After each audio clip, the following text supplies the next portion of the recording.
Hey guys, what's going on? It's your girl. Yes, I'm back, and if you don't know who I am, I'm Jay Pritzy. I'm just gonna get into this review. This episode wasn't as great as I would like it to be, but I'm just gonna get into it. Portia and her sister made up. They had their cousin Tiffany to come over to help be a mediator, okay? So they both let out how they really felt about some things, and that's what I'm gonna put it in. If you didn't know what happened last week, it was about Portia trying to get into a new business venture with hair and all this other stuff with the well, she already have a hairline, but a beauty shop and all this other stuff. And Lauren just felt like, once, Portia takes off, she'll probably hire somebody with more qualifications and leave her in the dust. And Portia was like, no, boo boo, you my sister and we're going to do this together.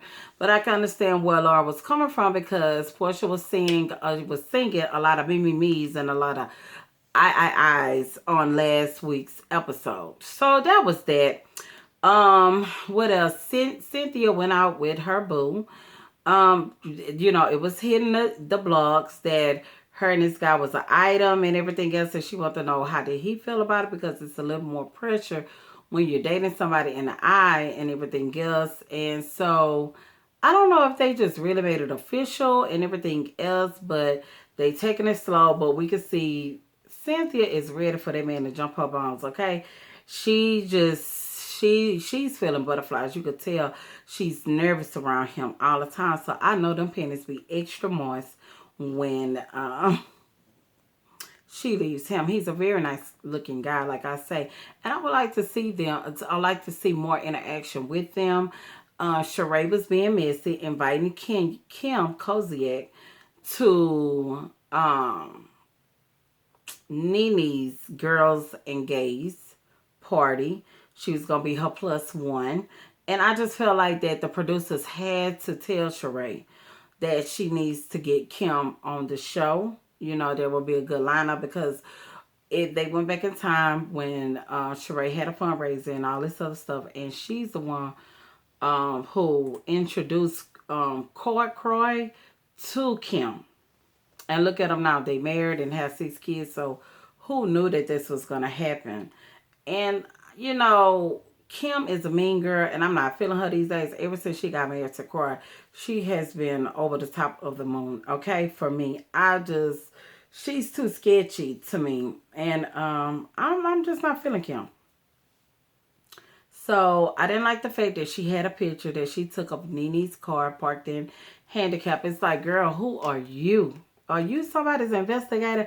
And I'm certainly sure that if it was the shoe was on the other foot, she wouldn't appreciate that. But if she would have been thorough with the homework and everything else, you would have known that it was for Greg. Okay, Greg gets older. Even speculation, but to me, I just feel like green is all of your face. Green ain't your color, and green stands for envy. And I feel like really, you just couldn't stand to see NeNe in that car.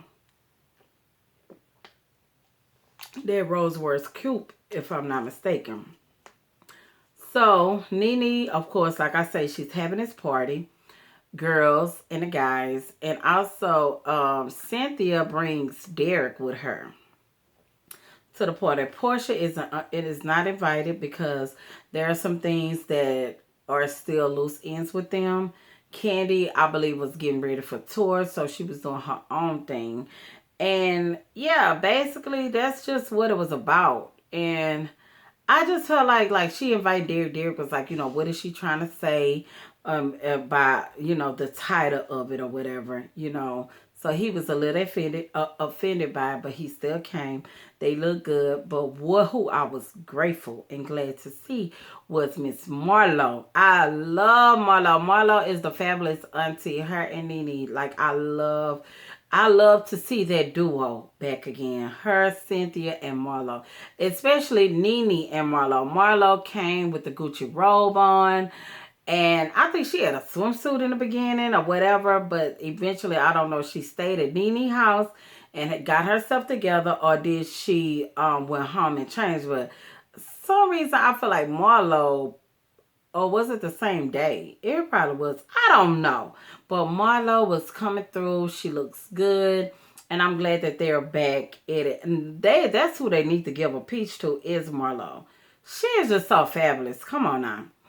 And who else? That was basically the show to me. Kenya and Kim gets into it, you know. Like I say, Kim is a mean girl. When she came in the house, she had her nose crown up looking at, baby, that house is nice. That house is bad as hell. Like, why are you tooting your nose up? I just feel like that you're just a hater. And I don't appreciate that. But then it was like her and Kim kept getting it. Her and Kenya kept getting into it. Kim and Kenya kept getting into it. But, you know, seeing little things, and Marlo and NeNe was over there in the corner or whatever. And it was just like disrespectful to me because I felt like y'all in NeNe house and here y'all go at it, you know. But has that stopped NeNe? Sometimes not at all.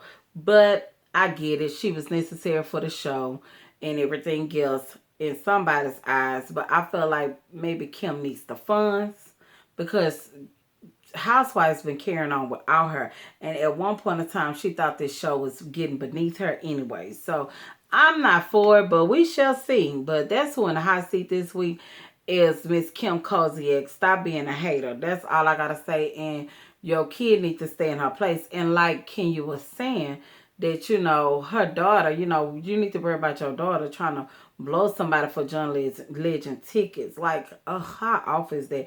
And the sad part about it was that Kim was the one that tweeted that, you know. But that was pretty much it. It's going to be continued because they end up getting up like they're going to fight. But I know somebody's going to stop it. So we shall see. But I have another review to do. So stay tuned. Bye-bye.